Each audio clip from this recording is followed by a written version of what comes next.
Hello बच्चों, पिछले video में आपने पढ़ा था मनुष्यता चैप्टर के एक ये पहला स्टेंजा और ये दूसरा।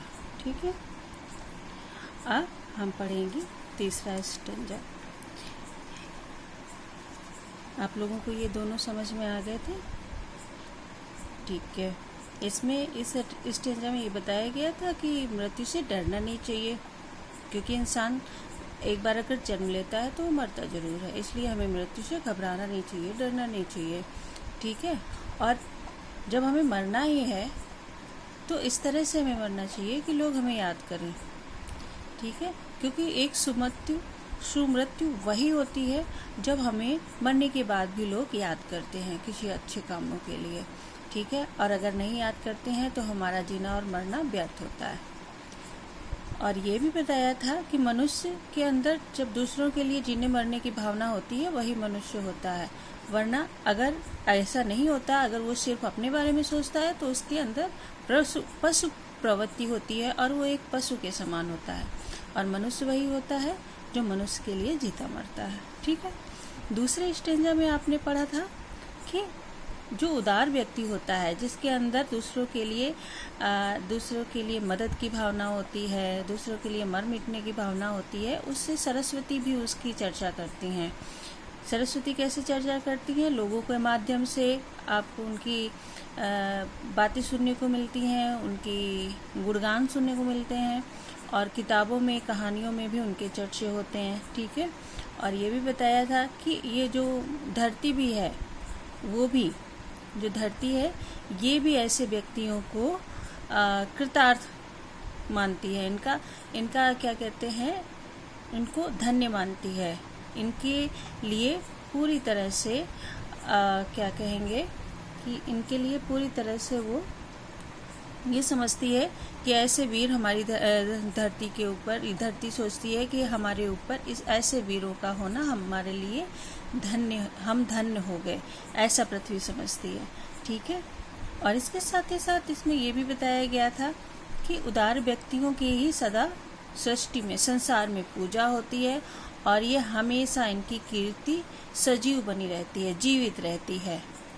और ऐसी भावना, देशभक्ति क्या कहते हैं, विश्व में भरी रहती है। ऐसी भावना जिसके कभी भी खंडन ना हो, इस तरह की आत्म भावना, अपने पन की भावना विश्व में हमेशा भरी रहे, ऐसे ही मनुष्य होते हैं। और मनुष्य वही होते हैं जो दूसरों के लिए जीते मरते हैं। ठीक।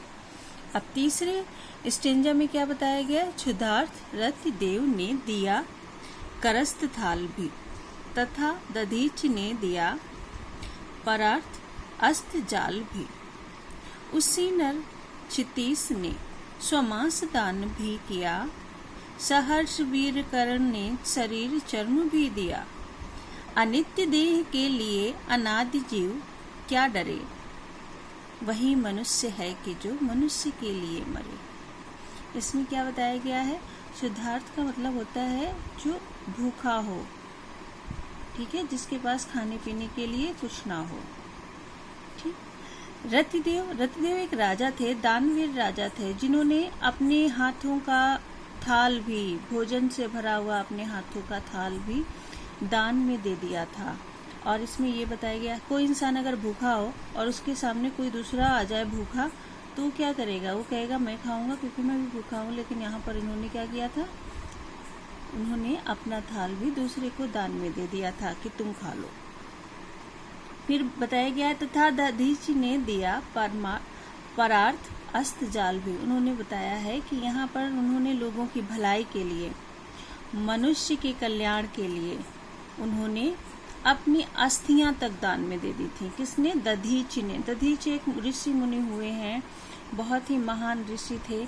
इन्होंने अपनी हड्डियों का दान कर दिया था, और उन हड्डियों से इंद्र का एक वज्र तैयार किया गया था, जो एक ऐसा वज्र था जिसके प्रहार से कोई नहीं बच सकता था। ठीक है। इसके आगे बताया गया था, उसी नगर क्षितीश ने स्वमांस दान भी किया। अब यहाँ पे बताया गया है कि एक गंधर्व देश के राजा थे क्षितीश, उन्होंने अपने स्वयं अपना मांस दान में दे दिया था, अपने शरीर का मांस जो था उसको दान में दे दिया था। ये एक पुरानी कहानी है। इसमें बताते हैं कि एक कबूतर की रक्षा के लिए उन्होंने अपने मांस को दान कर दिया था। फिर है सहर्ष वीर कर्ण ने शरीर चर्म भी दिया। आप लोगों ने दानवीर कर्ण की कहानी तो सुनी ही होगी।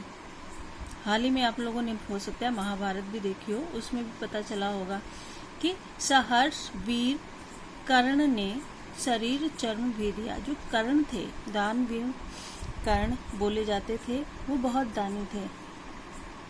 और उनकी जो माता थी कुंती, उनके पुत्र थे ये कर्ण। तो कर्ण क्या थे कि कर्ण को सूर्य पुत्र भी कहा जाता था, क्योंकि ये सूर्य के वरदान से प्राप्त हुए थे कुंती को। और क्योंकि जिस समय सूर्य देव ने इन्हें वरदान में कर्ण को दिया था, उस समय वो अविवाहित थी, उनकी शादी नहीं हुई थी। तो उन्होंने उनको क्या कहते हैं, एक उसमें रख के, डलिया में रख के नदी में बहा दिया था। ठीक है। फिर वो एक शूद्र को मिले और फिर वहां से वो सूत पुत्र भी कहलाए। ठीक है। तो इसमें बताते हैं कि कर्ण जब जन्म हुआ था, कर्ण को सूर्य देव ने जब कुंती को दिया था, तो उनके शरीर पर इस तरह का कवच था, एक चर्म था कि जिसको कोई भी अस्त्र और शस्त्र भेद नहीं सकता था। जब तक वो चर्म उनके शरीर पर रहेगा, ये वरदान था उनको, तब तक कोई उनका बाल विवाह का नहीं कर सकता था। तो जब कर्ण महाभारत होने को थी, तब श्री कृष्ण ने कर्ण की मृत्यु के लिए, उनकी मुक्ति के लिए एक तरह का जाल बिछाया कि जिसमें कि फंसकर कर्ण ने अपने शरीर का चर्म काट कर दान कर दिया था। ठीक है। अनित्य देह के लिए अनादि जीव क्या डरे। अनित्य जो हमेशा नहीं रहने वाली, अनित्य। ठीक है। देह शरीर, क्योंकि ये शरीर जो है ना, ये खत्म होता है। और जब एक बार जो चीज खत्म हो जाएगी, वो अनित्य, नित्य नहीं रहती, क्योंकि वो प्रतिदिन नहीं रहेगी। एक ना एक दिन उसे खत्म होना है। ऐसे शरीर के लिए अनादि जीव क्या डरे, जिसका कभी कोई अंत नहीं है। ठीक है। ऐसा जीव जो कभी नहीं मरता, वो आत्मा क्यों डरती है एक ऐसे शरीर के लिए जो अनित्य है, जो हमेशा नहीं रहने वाला। कवि कहते हैं कि एक आत्मा जो हमेशा अमर रहती है, जिससे पता है कि वो कभी नहीं मरती, केवल एक शरीर को छोड़कर दूसरे शरीर को ग्रहण कर लेती है। ठीक है। तो यहाँ पे यही बताया गया है कि ऐसे शरीर के लिए जो खत्म होना है, ऐसे शरीर के लिए एक ऐसी आत्मा, एक जीव क्यों डरता है जो कभी मर ही नहीं सकता। और फिर ये कहा गया है कि वही मनुष्य है कि जो मनुष्य के लिए मरे, और मनुष्य वही होता है जो मनुष्य के लिए जीता मरता है, अपनी जान देता है। तो इस पैराग्राफ में क्या बताया गया है, इस पैराग्राफ में ये बताया गया है कि ऐसे ऐसे हमारी इस जन्मभूमि धरती पर ऐसे लोगों ने जन्म लिया है जो हमारे पूर्वज रहे हैं। रतिदेव, दानवीर कर्ण, दधीच मुनि, उसी नर, क्षितिज, ये ऐसे ऐसे वीर हुए हैं, दानवीर हुए हैं, जिन्होंने दूसरों की भलाई के लिए अपने आप को खत्म कर दिया। ठीक है। तो ये बताया गया है कि ये लोग हैं, ये हमेशा, ये अब इस दुनिया में नहीं है, लेकिन ये हमेशा इनकी गुणगान होते रहेंगे और ये हमेशा हमारे दिलों में अमर रहेंगे, ये कभी नहीं मरेंगे। ठीक है। और उन्होंने बताया है कवि ने कि मनुष्य भी वही होता है जो दूसरों के लिए मरता है, अपने लिए नहीं। ओके, समझ में आ गया ये? ओके। आगे आप देखिए, इस स्टेंजा में बताया गया है, सहानुभूति चाहिए महाभिभूति है यही, वशीकृता सदैव है बनी हुई स्वयं वही।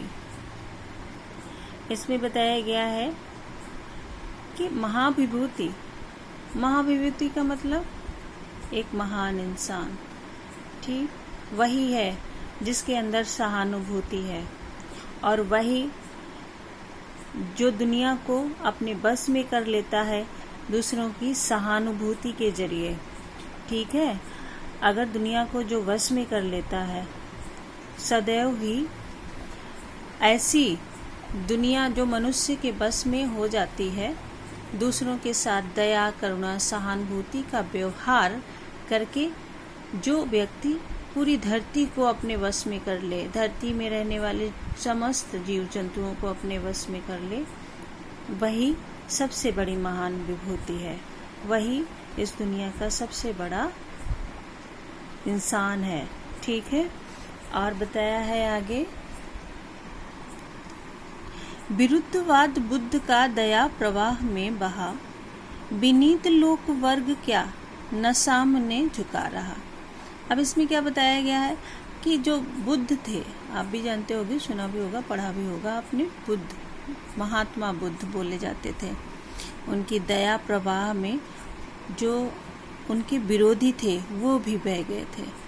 ठीक है, महात्मा बुद्ध ने जो थे, उन्होंने जो वर्षों से चली आ रही परंपराओं को, ऐसी परंपराओं को जो मानव कल्याण के लिए अच्छी नहीं थी, उनके विरुद्ध आवाज़ उठाई, और उनके जो विरोधी थे उन्होंने भी उनके सामने अपने आप को झुका लिया था। सारा संसार महात्मा बुद्ध के आगे झुका और उन्हें और उनके उपदेशों को माना उन्होंने।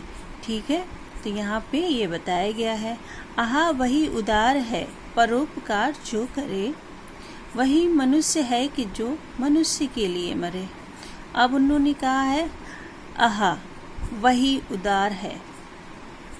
कौन उदार है? वही व्यक्ति उदार है जो परोपकार करता है, और मनुष्य वही होता है जो मनुष्य के लिए मरता है।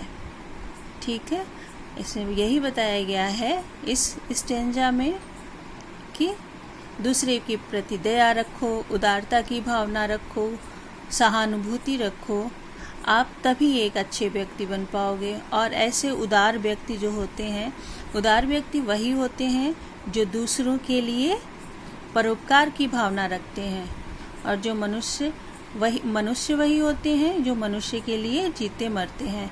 जिस तरह से, और किस तरह से करना है, इसमें यह भी बताया गया है कि जिस तरह से भगवान बुद्ध ने, गौतम बुद्ध ने अपने आगे सारी दुनिया को झुका लिया था, अपने विरोधियों को भी अपने आगे झुकने पर मजबूर कर दिया था, उसी तरह का इंसान आपको भी बनना है।